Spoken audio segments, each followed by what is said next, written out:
Hello दोस्तों, welcome to my channel educational planet. आज के इस वीडियो में हम लोग बात करने वाले हैं स्कूल्स रीओपनिंग की। तो जैसे कि हम सब लोग जानते हैं कि बहुत लंबे समय 5 महीने बाद 5 लंबे के बड़े वेकेशन के बाद ये स्कूल्स खुलने जा रहे हैं 21 सितंबर से।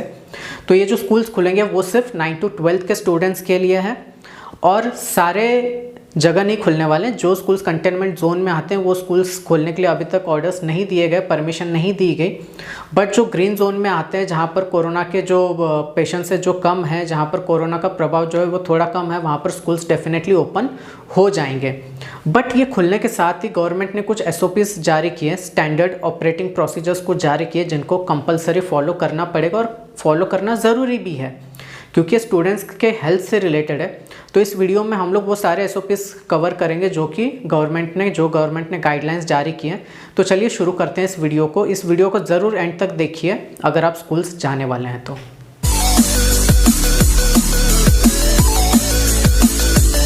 सबसे इम्पॉर्टेंट जो चीज़ें गवर्नमेंट ने जारी की हैं, सबसे इम्पॉर्टेंट है कि जो सोशल डिस्टेंसिंग की बात, तो बहुत कंपलसरी गवर्नमेंट ने बताया कि हर 2 स्टूडेंट्स के बीच में 6 फीट का डिस्टेंस होगा।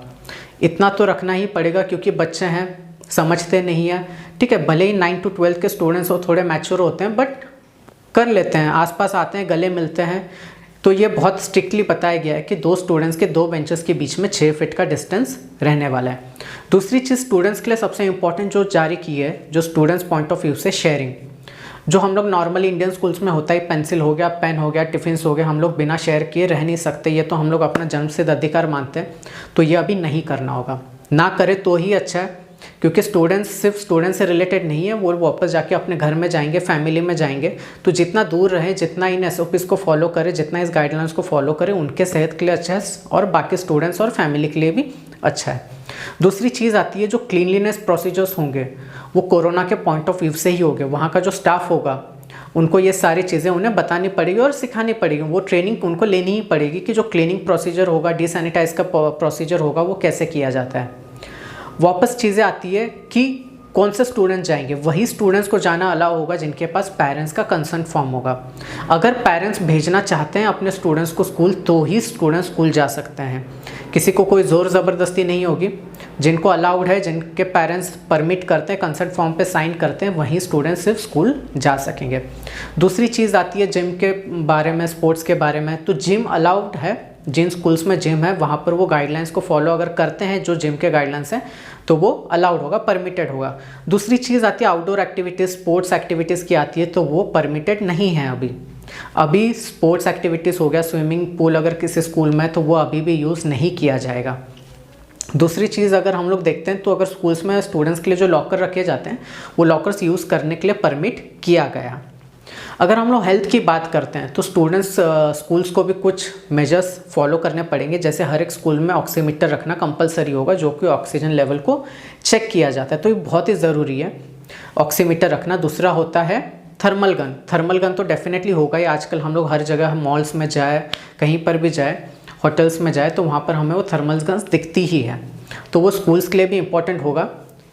दूसरी चीज़ आती है जो हर एक स्कूल में जो स्टाफ होगा, तो स्टाफ के लिए जो सैनिटाइजर्स और फेस मास्क हो गए वो स्कूल्स को ही प्रोवाइड करना पड़ेगा।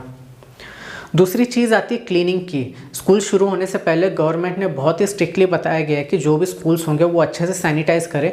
और दूसरी सबसे इम्पॉर्टेंट चीज़ है, जो स्कूल्स को क्वारंटाइन के लिए यूज़ किया जाता था, जो स्कूल्स क्वारंटाइन सेंटर्स थे, जैसे कि हम लोग जानते हैं बहुत से ऑफिसेस हो गए, बहुत से होटल्स हो गए, बहुत से बिल्डिंग्स हुआ करती थी जो अंडर कंस्ट्रक्शन बिल्डिंग्स थी, उनको क्वारंटाइन सेंटर यूज़ किया जाता था स्टार्टिंग में। तो वो आज के डेट में तो इतना नहीं यूज़ किया जा रहा। तो बहुत से जगह पर स्कूल्स भी यूज़ किए जाते थे क्वारंटाइन सेंटर। जैसे कि हम लोग विलेज साइड, रिमोट एरियाज़ में देखते हैं, रूरल एरियाज़ में देखेंगे तो वहाँ पर नॉर्मल स्कूल्स को ही क्वारंटाइन सेंटर्स के लिए यूज़ किया जाता था। तो उसका सैनिटाइजेशन के लिए भी कुछ नॉर्म्स, कुछ प्रोसीजर्स दिए गए हैं, तो उनको भी उन्हें फॉलो करना पड़ेगा। तो अगर हम लोग देखते हैं तो ये तो कुछ प्रोसीजर्स हो गए। दूसरी चीज़ आती है कि इस पॉइंट ऑफ टाइम में ये स्कूल्स को शुरू करना सही है या गलत। तो अगर हम लोग जैसे कि जानते हैं कि हर एक कॉइन के 2 साइड होते हैं, हर एक सिक्के के 2 पहलू होते हैं, तो शुरू करना सही है या गलत और ये सही टाइम है या नहीं, ये तो हम लोग नहीं जानते क्योंकि कोई नहीं जानता ये कोरोना कब जाएगा, इस साल, अगले साल, हम लोग कोई नहीं जानते। वैक्सीन आते ही चला भी जाए, वैक्सीन आने के बाद भी उसी टाइम चला जाएगा, ऐसा तो है नहीं। तो कब तक हम लोग इन चीज़ों को बंद करेंगे? अगर हम लोगों ने अभी अनलॉकिंग का जो प्रोसीजर है अगर वो शुरू कर दिया है, तो अभी ऐसे तो नहीं है कि कोई चीज़ें बची है अनलॉकिंग की। अगर हम लोग देखते हैं तो ऑफिसेस भी अभी तक 100% शुरू नहीं हुए, ट्रेन शुरू नहीं हुई, फ्लाइट शुरू नहीं हुए। तो हम लोग ऐसे तो बोल सकते हैं कि स्कूल्स को हम लोग लास्ट पॉइंट रख सकते थे अनलॉकिंग के लिए। बट दूसरी चीज़ आती है कि अगर हम लोग बोर्ड्स के स्टूडेंट्स के पॉइंट ऑफ व्यू से देखा जाए तो बाकी 8 तक की बात करते हैं तो इतना कोई इश्यू नहीं है। हम लोग वैसे भी प्रमोट कर देते हैं, थोड़ा बहुत ऑनलाइन में तो चल रहा है, थोड़ा बहुत ही चल रहा है। हम लोग ये नहीं बोल सकते कि इफेक्टिवली चल रहा है, थोड़ा बहुत ही चल रहा है। तो अगर हम लोग 9 to 12 की बात करते हैं, अगर बच्चों को ठीक से समझाया जाए, थोड़ा ट्रेन किया जाए, थोड़े लेक्चर्स उनको दिए जाएँ कि कैसे रूल्स को फॉलो किया जाए, तो डेफिनेटली फॉलो करेंगे और करना ही पड़ेगा। डेफिनेटली उनके फ्यूचर का भी सवाल है, क्योंकि नेक्स्ट ईयर उनका 10th होता है, जो 10th के स्टूडेंट्स हैं उनका बोर्ड का ईयर होता है। तो अगर उनको वो सीरियसनेस दिलाई जाए, उनके लिए जो हेल्थ की कुछ ट्रेनिंग्स रखी जाए, तो डेफिनेटली हो जाएगा। वो लोग उतना समझ सकते हैं, उतने मैच्योर हैं। दूसरी चीज़ की जा सकती है कि जैसे कि बताया गया है कि डेफिनेटली कि जो स्टाफ होगा वो 50% ही होगा। तो हम लोग ऐसे भी कर सकते हैं कि जो स्टूडेंट्स भी होंगे वो 50-50% के हिसाब से बुलाए जाए। ऑड इवन रोल नंबर्स को फॉलो किया जाता है, जैसे दिल्ली में ऑड इवन व्हीकल्स के लिए किया जाता है। तो मंडे वेडनेसडे जो डेज़ हैं उनके लिए, इवेंट के लिए जो बाकी डेज़ है वो ऑड के लिए, वो ऐसे भी किया जा सकता है। तो बहुत से तरीके हैं। तो हम लोग ये नहीं बोल सकते कि स्कूल्स को अभी बंद ही रखें।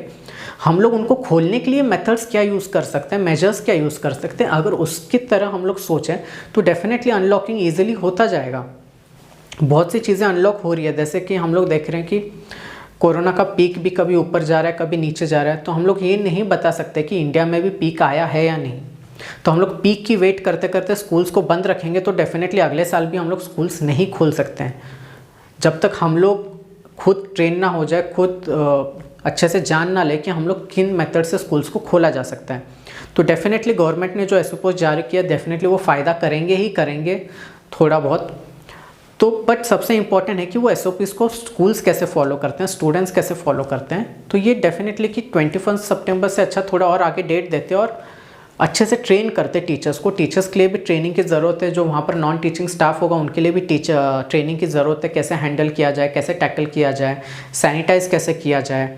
तो ये सारी चीज़ें हम लोग देख के चल सकते हैं। तो ये तो सबसे इम्पॉर्टेंट है कि खोला जाए नहीं खोला जाए, इसके बारे में हम लोग लड़ नहीं सकते और बोल नहीं सकते कि आज खुले, कल खुले, परसों खुले, अगले साल खुले। 0 ईयर तो नहीं होने वाला। जैसे कि हम लोग जानते हैं कि बोर्ड के डेट्स अनाउंस हो चुके हैं प्रैक्टिकल्स के और कब से शुरू होने वाले हैं। उसके ऊपर भी मैं एक वीडियो बनाऊँगा, जो अगला वीडियो होगा वो आपके बोर्ड के डेट्स के ऊपर ही होगा। तो 0 ईयर तो है, ये है ही नहीं, जैसे कि हम सब लोग जानते हैं। तो हमें ये एजुकेशनल ईयर कंप्लीट करना ही है। तो उसे थोड़ा इफेक्टिवली करने के लिए ऑनलाइन का सहारा हम लोग नहीं ले सकते, स्कूल्स ओपन करनी ही पड़ेगी। छोटे बच्चों के लिए, प्राइमरी के लिए तो हम लोग नहीं बोल सकते, बट 9 to 10 12th के लिए वहाँ पर जाके फिजिकली स्कूल अटेंड करना ज़रूरी है। जैसे कि हम लोग जानते हैं कि ऑनलाइन बहुत कम इफेक्टिव है और 0 और 10% इफेक्टिवनेस ही बोल सकते हैं। ऑनलाइन एक सेकेंडरी मेजर होता है कभी भी स्टूडेंट्स को पढ़ने के लिए। स्कूल्स में समझ नहीं आए तो हम लोग ऑनलाइन प्लेटफॉर्म का हेल्प लेते हैं। ऐसे नहीं होता कि हम लोग प्राइमरी टीचिंग के लिए ऑनलाइन का हेल्प ले, ऐसे हो ही नहीं सकता। तो फिज़िकल टीचिंग ज़रूरी है। अभी वो पॉइंट है, हम लोग इतनी जानकारी तो ले चुके हैं कोरोना के बारे में कि हम लोग उसको लेकर कुछ मेजर्स बना सकते हैं कि उससे हम लोग बचे कैसे। तो इस साइड जाना ज़्यादा ज़रूरी है, ना कि हम लोग स्कूल बंद करके रखें और कोरोना ख़त्म होने का वेट करें। तो ये तो मेरा पॉइंट ऑफ व्यू है। आपका क्या पॉइंट ऑफ व्यू होगा वो मुझे ज़रूर कमेंट सेक्शन में बताएं। अगर ये वीडियो अच्छा लगा तो डेफिनेटली लाइक करें और अगर आप इस चैनल पर नए तो सब्सक्राइब करें।